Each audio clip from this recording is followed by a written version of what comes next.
Jangan bimbang, aku ini Allah. Itu kelompok yang pertama mengarahkan supaya kita tidak ada rasa ragu, percayakan hidup, percaya diri terhadap Tuhan. Bagian yang kedua dikatakan, aku akan meneguhkan, bahkan akan menolong engkau. Ini bagian yang kedua, supaya kita bisa melihat, menyadari Tuhan mau meneguhkan setiap perjanjiannya lewat pertolongan Tuhan. Jadi untuk bisa kita lihat peneguhan janji Tuhan, untuk bisa kita rasakan bagaimana Tuhan meneguhkan setiap janjinya dan menolong kita, harus kita buang dalam hidup kita rasa takut dan rasa bimbang. Ketiga, ayat ini berkata bahwa di saat itulah kita akan melihat bagaimana Tuhan memberikan kemenangan, keberhasilan. Aku memegang engkau dengan tangan kananku yang membawa kemenangan. Ini adalah hasilnya. Ini hasil dari ketika kita membuang rasa takut dan bimbang, maka kita akan menikmati keteguhan. Tuhan akan membuat segala janjinya dinyatakan ditepati dalam hidup kita, dan kita akan menikmati hasil kemenangan yang Tuhan percayakan. Kemenangan yang Tuhan berikan tidak seperti kemenangan yang dunia berikan. Keteguhan itu, peneguhan yang Tuhan buat dalam hidup kita tidak seperti yang dunia pikirkan. Makanya di dalam kehidupan kita sebagai anak Tuhan, sebagai gereja yang mau mengalami satu kemenangan ini, rasa takut dan bimbang ini benar-benar harus tersingkir, sudah terselesaikan di dalam hidup. Ya, rasa takut dan bimbang ini harus sudah terselesaikan di dalam kehidupan kita. Sebab kalau kita tidak memiliki rasa takut bimbang, maka kita akan selalu menerima janji-janji Tuhan. Kenapa kita tidak bisa menerima janji Tuhan? Kenapa Tuhan tidak pernah meneguhkan segala janjinya itu? Ini yang harus kita pahami. Di dalam PA kemarin, di dalam Matius pasal 22, ayo kita baca. Ini akan mengarah ke sana. Ya, Matius pasal 22 ayat 1 itu pesta perkawinan.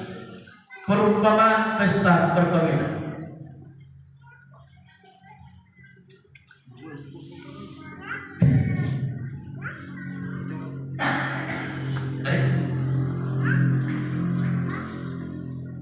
Matius 22 ayat 1 dimulai. Demikian firman Tuhan, perumpamaan tentang perjamuan kawin. Ya. Lalu Yesus berbicara pula dalam perumpamaan pada mereka, hal kerajaan surga seumpama seorang raja yang mengadakan perjamuan kawin untuk anaknya. Ia menyuruh hamba-hambanya memanggil orang-orang yang telah diundang ke perjamuan kawin itu, tetapi orang-orang itu tidak mau datang. Ia menyuruh pula hamba-hamba yang lain, pesannya, katakanlah pada orang-orang yang diundang itu, sesungguhnya hidangan telah disediakan, lembu-lembu jantan dan ternak merah telah disembelih, semuanya telah tersedia, datanglah ke perjamuan kawin ini. Tetapi orang-orang yang diundang itu tidak mengindahkannya. Ada yang pergi ke ladangnya, ada yang pergi mengurus usahanya, dan yang lain menangkap hamba-hambanya itu, menyisanya dan membunuhnya. Maka murkalah raja itu, lalu menyuruh pasukannya ke sana untuk membinasakan pembunuh-pembunuh itu dan membakar kota mereka. Sesudah itu ia berkata kepada hamba-hambanya, perjamuan kawin telah tersedia, tetapi orang-orang yang diundang tadi tidak layak untuk itu. Sebab itu pergilah ke persimpangan-persimpangan jalan dan undanglah setiap orang yang kamu jumpai di sana ke perjamuan kawin itu. Maka pergilah hamba-hamba itu, dan mereka mengumpulkan semua orang yang dijumpainya di jalan-jalan, orang-orang jahat dan orang-orang baik, sehingga penuhlah ruangan perjamuan kawin itu dengan tamu. Ketika raja itu masuk untuk bertemu dengan tamu-tamu itu, ia melihat seorang yang tidak berpakaian pesta. Ia berkata kepadanya, hai saudara, bagaimana engkau masuk kemari dengan tidak mengenakan pakaian pesta? Tetapi orang itu diam saja. Lalu kata raja itu kepada hamba-hambanya, ikatlah kaki dan tangannya, dan campakkanlah orang itu ke dalam kegelapan yang paling gelap. Di sanalah akan terdapat ratap dan kertak gigi, sebab banyak yang dipanggil, tetapi sedikit yang dipilih. Iya. Ayat ini berkata banyak yang terpanggil sedikit yang terpilih. Kalau kita perhatikan ayat ini, sedikit yang terpilih, tetapi banyak yang terpanggil. Kemana? Yang sudah terpanggil yang banyak ini, kok sedikit yang terpilih? Apa penyebab?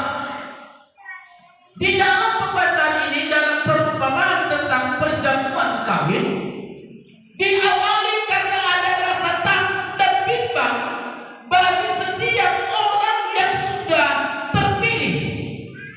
Ya, bagi setiap orang yang terpanggil. Yang banyak tadi yang sudah dipanggil dalam pesta perjamuan, tadi sudah dikatakan ya di dalam ayat yang kedua, hal kerajaan surga seumpama seorang raja yang mengadakan perjamuan kawin untuk anaknya. Ia menyuruh hamba-hambanya memanggil orang-orang yang telah diundang ke perjamuan kawin itu, tetapi orang itu tidak mau datang. Namanya raja. Raja membuat satu pesta, tentu tidak sedikit yang diundang. Seorang raja membuat pesta, jangankan raja, kepala desa saja membuat pesta sudah banyak undangan, apalagi seorang raja. Namun ada satu hal yang di luar dari pikiran seorang raja ini. Ketika pesta sudah akan dimulai, sudah diutarakan apa yang dibuat. Di sana sudah dikatakan hidangan sudah disediakan, lembu-lembu jantan sudah dipersiapkan, ya, semuanya sudah dipersiapkan, tetapi yang diundang itu tidak datang. Ini yang diundang, penyebabnya apa? Salah satu di dalam ayat ini kita lihat penyebabnya itu tadi, mereka masih dalam kondisi takut dan bimbang. Ya, takut bimbang. Sebab kalau kita lihat bagi yang diundang ini, yaitu mereka tidak mengindahkannya. Ada yang pergi ke ladangnya, ada yang pergi mengurus usahanya, bahkan ada yang menangkap hamba-hamba itu, menyiksanya dan membunuh. Ini menjadi masalah. Kenapa mereka tidak mengindahkan undangan, sehingga mereka pergi untuk ke ladang. Mereka pergi untuk memperhatikan usaha, meninggalkan undangan. Bahkan ada yang menangkap hamba-hambanya itu dan membunuh, karena mereka masih ragu di dalam hidup. Padahal sudah diungkapkan tadi dalam ayat yang keempat, undangan itu sudah disiapkan, perjamuan sudah disiapkan, hidangan sudah disiapkan, tapi mereka masih ragu dalam hidup. Bukan ragu kepada raja, tapi ragu dalam hidup. Maka mereka lebih baik ke ladang daripada ke perjamuan atau kepada undangan raja. Mereka lebih baik mengembangkan usaha daripada mengikuti undangan raja. Mereka juga lebih baik menangkap hamba-hambanya ini, menyiksa dan membunuh, daripada ribet terus nanti datang. Ini kenapa? Karena tidak suka atas undangan-undangan, maka dia mengalami suatu ketidakenakan. Ini yang harus kita pahami hari-hari ini. Makanya Tuhan katakan kita tidak pernah merasakan janji Tuhan diteguhkan dalam hidup, disebabkan masih tetap dibayang-bayangi rasa takut dan bimbang itu. Kenapa takut dan bimbang? Karena kita masih fokus memikirkan kehidupan kita. Kita masih ragu tentang masa depan kita, dan kita berpikir ketika kita mau meraih masa depan harus dengan kekuatan kita sendiri, tidak mengindahkan firman Tuhan.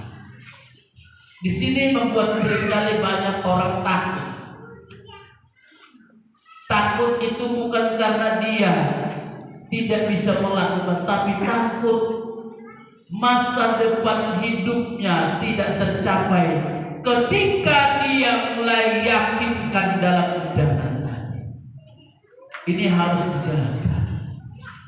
Sebagai gereja Tuhan yang mau menikmati firman Tuhan, supaya janji-janji Tuhan diteguhkan di dalam kehidupan kita, supaya janji Tuhan itu diteguhkan di dalam setiap kehidupan kita. Apa yang harus mau kita kerjakan? Ya, ini karena Tuhan berkata janji Tuhan ini akan dinyatakan dalam hidup kita. Makanya Tuhan merasa takut dan bimbang. Kebimbangan apa? Kebimbangan kita bahwa kita tidak mencapai target yang kita pikirkan. Takut kita apa? Kita takut kehilangan. Kehilangan apa yang kita harapkan. Ya, sehingga kita sampai mengabaikan firman Tuhan. Ini yang harus kita perhatikan. Ya. Makanya kita harus lihat bagaimana Tuhan untuk menyatakan rencananya di dalam setiap pribadi kita. Ya. Supaya kita juga memperhatikan apa yang akan Tuhan di dalam setiap pribadi kita. Coba di dalam Imamat, supaya kita lihat tentang meneguhkan. Ketika Tuhan sudah meneguhkan segala janji firman-Nya bagi kita, apa yang kita dapatkan. Dalam Imamat 26 ayat 9. Imamat 26 ayat 9, demikian firman Tuhan. Dan aku akan berpaling kepadamu, dan akan membuat kamu beranak cucu serta bertambah banyak, dan aku akan meneguhkan perjanjianku dengan kamu. Perhatikan ini. Untuk bisa juga sampai kepada anak cucu. Kalau kita juga punya anak cucu, beranak cucu bertambah banyak. Ingat, bukan kekuatan kita, tetapi itu adalah Tuhan sudah meneguhkan perjanjiannya bagi kita. Ini harus kita lihat. Ya, kemarin kami hari Senin kami ada kunjungan ke rumah hamba Tuhan. Kebetulan dia hamba Tuhan ini kurang sehat. Kami cerita-cerita. Ya, baru-baru ada baru meninggal 6 gurunya katanya. 6 gurunya usianya 102 tahun. Usianya 102 tahun. Iya. 6 gurunya yang berdito. Jadi di tahun anaknya 400 sedia, keturunannya semua berebut maka 400 lebih pinoparta baru umur mah anak guru nih inang pendeta senturi itu. Nah di sini yang katai lah untuk si kunjungan baru umur mana guru namanya 102 tahun. Martinok permon maka 400 lebih. 400 lebih. 400 sekian aku tuh sejadah rumah. Buat kira ini. Satu keajaiban kesaksian daripada ibu ini, mata tetap sehat. Tidak pakai kacamata, bukan ada perubahan. Tanpa kacamata masih tetap bisa membaca. Kata gigi tetap utuh, nggak ada perubahan. Seperti cerita orang semakin bisa tumbuh seperti gigi yang kecil-kecil, kan itu masih utuh. Memang kematian ibu ini katanya hanya waktunya sakit sebentar aja, nggak lama. Ya. Tapi dia bisa memiliki keturunan 400 lebih. Kira-kira amak lestari asal dia tidak pernah